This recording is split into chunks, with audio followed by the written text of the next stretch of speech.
झालं इलेक्शन जपा रिलेशन. ज्याच्यासाठी राजकारण करता ते माणसं रोज संध्याकाळी एका ढाब्यावर बसून जेवतात.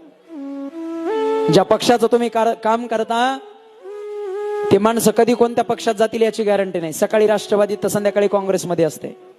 दुसऱ्या दिवशी सकाळी उठला गेलं की शिवसेनेत असते. संध्याकाळ होत नाही होत गेलं की बीजेपीत जाते. म्हणजे आपण ज्याचे एकनिष्ठ कार्य करते तेवढंच एकनिष्ठ नाही, निष्ठी निष्ठानिष्ठी आहे. ज्या राजकारणामुळं भाऊ भावात राहिला नाही, बाप लेकामध्ये राहिला नाही.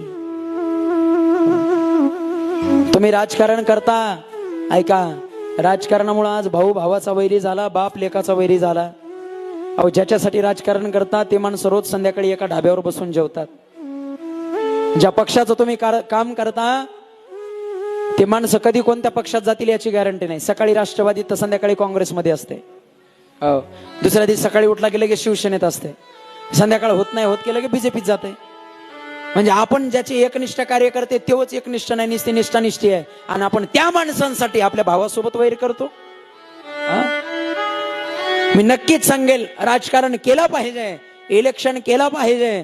अहो मतदान हे राजकारण तोपर्यंतच जपलं पाहिजे जोपर्यंत इलेक्शन होत नाही. एकदा का झालं इलेक्शन जपा रिलेशन.